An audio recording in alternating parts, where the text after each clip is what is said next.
Hi and welcome back to Bride Society. So today we are thinking about how to save money on weddings. So weddings are notoriously expensive things and you probably still don't know how much they cost until you try to plan your own wedding, but it's a lot. If you want it to be. They're Maybe. never cheap. Yeah. Yeah. But yes, obviously the top amount varies somewhat, but still. So we've rounded up our top tips to help you get that under control. So when we were talking about this, we felt that like maybe the first thing to think about with your fiance is what your priorities are. So what are the things in the wedding that are important to you two? Because you don't need to have everything that people talk about having in weddings. It's not necessary. The actual core things you actually need to get married are quite small. And then even if you do want all those things, which of those are more important?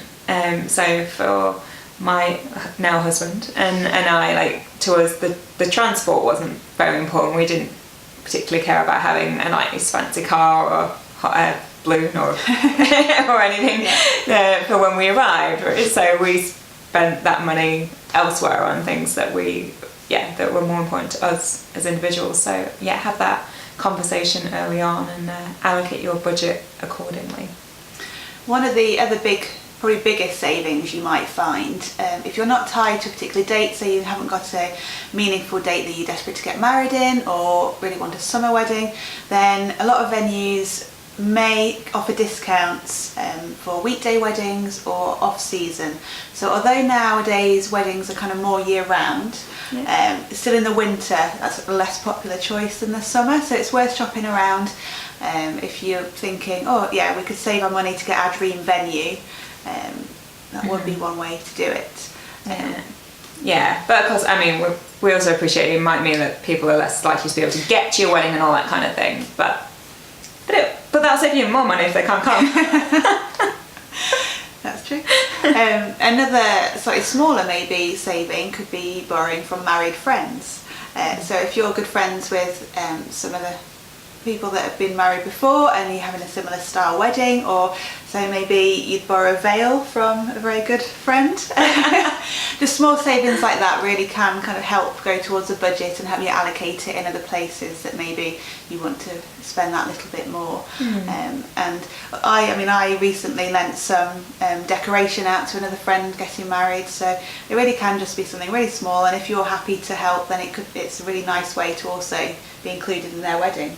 No, that's true. It did kind of make me feel a little bit special to see you in my veil getting married too, right? So everybody went. Yeah, and it ticks off the something borrowed rhyme, if that's something you're hoping to do.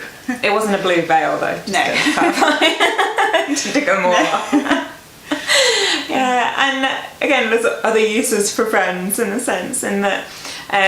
So you can maybe get friends to help out in the sense that you could maybe save on like catering by allocating certain friends to bring certain dishes to your wedding to serve up in that way, or even like having like DIY parties beforehand, so you and your bridal party could get together and with some prosecco and nibbles and just like make stuff for your wedding. And that's a good way to get kind of your friends involved. If you're having a bridal party, get them involved in the wedding. Obviously not everybody wants to help, but a lot of people will want to help and they're excited for you, so they want to make you have the best day possible. Yeah.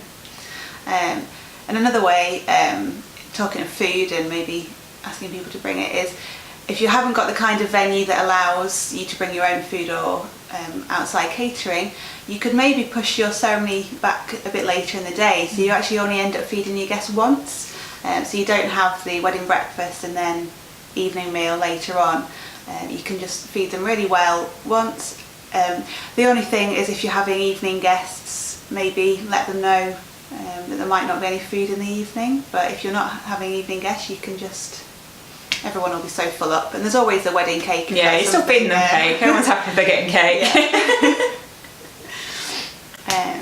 So you can also reuse your decorations. So say you're having flowers in your ceremony, you might then repurpose those as your reception table decorations. So you're kind of halving your floral budget almost. Yeah, because flowers are a big expense in a wedding, real flowers. And it might not just be on the tables, but other things you can move around. And if possible, you could, if any decorations you might be buying, maybe think ahead and think, is this something I could maybe use in the future? Is this something I want in my house later on? And then at least it's got a purpose, so you're not just buying it for the wedding. So it's not just for the one day, where you always think, oh, that's a lot of money to spend on one day. Well, if you try and go, but maybe it's not. You can justify it. So. Yes.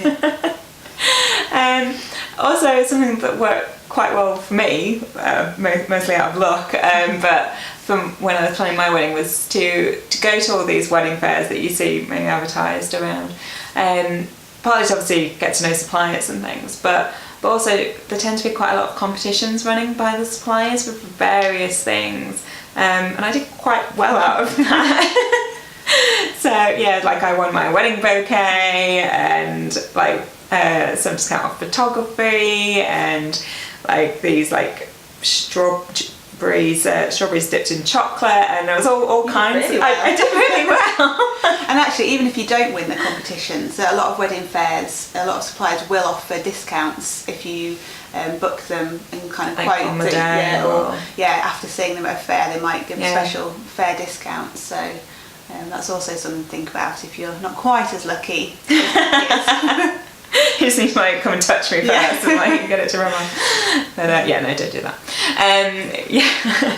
But entering competitions, but also things like sample sales, like on the assumption you're not being too precious like about it, but obviously some still being really good condition, like in terms of your wedding dress. But there's also other things you can get like from samples, like belts and all that kind of thing. What else was good? High street as well. So obviously, things that you buy perhaps direct from bridal shops themselves tend to be maybe at the higher price point, but it's beautiful and very good quality. So, but also the high street offers quite a lot of good options, and you'll have seen us review some of those things in our other videos. But like hair pieces and dresses. Bridesmaids dresses, all those kind of things. So don't necessarily think, I'm getting married, I have to go to the bridal store.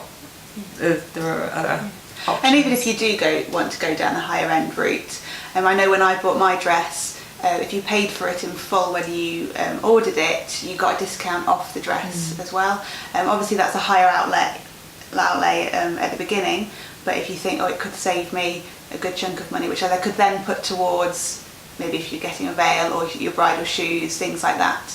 It might be worth it in the long run if it's doable. They definitely offer promotions and things like that. So just have that in mind. Sorry, I was also going to say shop around the bridal shops, because I tried on my dress at 2 different shops, and one of them was actually a couple of £100 more expensive than the shops. So it's not something that's automatically springs to mind when you're thinking wedding dresses, because I always assumed that they were always the same price for that dress, but I just went with the cheaper. Yeah, no, that's true. And for me as well, like I wore a Pronovius gown, and the particular shop that I got it from, I got an email because I'd signed up for some wedding fair or other, and got an email that was like 20% off all Pronovius dresses and things. So I then went to that stockist, even though there was one closer to me. And things, so it's worth sometimes giving your email at the and being like, give my information out again. Maybe set up your own separate wedding planning email address. That's a great tip. Do that. And also, so in terms of suppliers as well, in some areas you'll find that a lot of them are kind of like grouped up together, and if you book like a certain number of them within that group, you'll get a percentage discount off all of them. So definitely look out for those before you kind of book lots of other suppliers. Should have booked those ones. So think about that as well. And lastly, we were just talking about DIY. So you'll have seen we've got quite a few videos on our channel already about giving you tips and showing you how to make certain things. So show you dedicated viewers and watch every single one. So if you're thinking you want to add maybe more personal touch, or it could save you some money, then DIY is a great option. Just be cautious of maybe what you're taking on. Yeah, because particularly like if there are things that obviously you required doing last minute before the wedding, because when you should be serene and relaxing, getting pampered, or maybe socialising with family and things, or just general setup, like you don't necessarily want too much to be running around doing, so just bear that in mind, and that DIY always takes longer than you think it's going to. It always does, it's just the way it is. So yeah, bear those things in mind. And as well, we were saying, weren't we, about how like, it's not actually necessarily cheaper to do it yourself. It can be, but that's just another thing to be cautious of, that if you haven't already got a lot of maybe the equipment you might need for a particular like task, if you're having to buy that as well, and also 100 kind of thing, whatever you're making, it might just be worth comparing the price with the suppliers who maybe do that thing, because your time is valuable as well. So and the supplier's obviously able to buy on mats and things, and then if you're buying a decent amount from them, their price per product will go down as well. So just factor in your numbers and things. But if you are interested in DIY, do check out our videos. do that. So they are our top money saving tips. So hopefully you're feeling like your bank balances are coming back up a little bit mentally there. Obviously, some of them are bigger savings than others, some are quite small, but it all tops up, and maybe you have a nice honeymoon at the end of it. But yes, check out our other videos, and then our blog over on our website, and all our other social medias for lots of other ideas and things for things you can make and inspiration. And see you again soon.